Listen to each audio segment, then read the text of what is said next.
யெகோவா தேவன் அப்ரஹாமுக்கு ஒரு டெஸ்ட் வைக்கிறார்.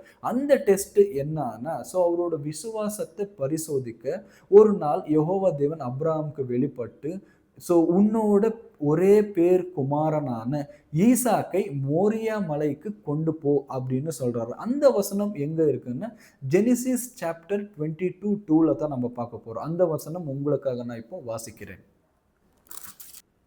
ஆதியாகமம் 22 முதலாம் அதிகாரம் இப்படியாக சொல்கிறது. Sometime later, God tested Abraham. He called to him Abraham, and Abraham answered, Yes, here I am.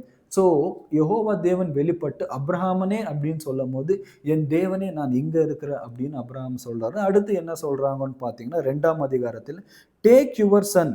God said, Your only son Isaac, whom you love so much, and go to the land of Moriah, there on a mountain, and I will show you, offer him as a sacrifice to me. இந்த இடத்தில் நீங்க எல்லாமே யோசிக்க வேண்டிய ஒரு விஷயம்னா, இந்த யெகோவா தேவன் என்ன சொல்றாருன்னா, உன்னோட ஒரே குமாரனான ஈசாக்க மோரியா மலைக்கு கொண்டு போய் ஜீவ பலியாக எனக்கு சாக்ரிஃபைஸ் பண்ணு அப்படின்னு சொல்றாரு. அப்ரஹாமும் அந்த வார்த்தைக்கு கீழ்ப்பட்டு இந்த ஈசாக்கை மோரியா மலை மேல கொண்டு போய் ஒரு இடத்துல வச்சு அந்த அந்த ஈசாக்கை என்ன பண்றாங்க, ஜீவ பலியாக வெட்ட கத்தி ஓங்கும் போது அப்ரஹாம் தேவன்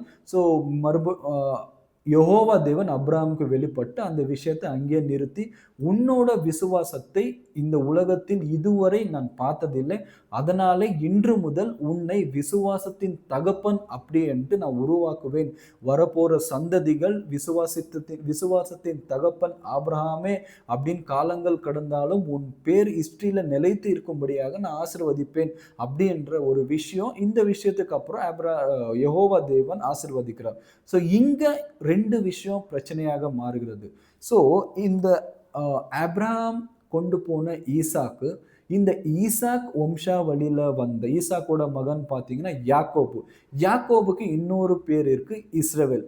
இந்த இஸ்ரவேல் வழி, இந்த யாக்கோபு வம்சத்தின் மூலியமாக வந்த எல்லா சந்ததியும் நீங்க பார்த்தீங்கன்னா யூத ஜனங்கள் அப்படின்னு சொல்ல, இன்றைக்கு இஸ்ரவேல் வாழும் இந்த யூத ஜனங்கத்தை. இந்த ஆபிரகாமுக்கு பிறந்த ஈசாக்கின் மூலியம் பிறந்த யாக்கோபின் மூலியமாக 12 கோத்திரத்தார் பிறந்தாங்க. அந்த 12 கோத்திரத்தால் மூலியமாக பிறந்த அந்த சந்ததி தான் இந்த இஸ்ரவேல் யூத ஜனங்கள்.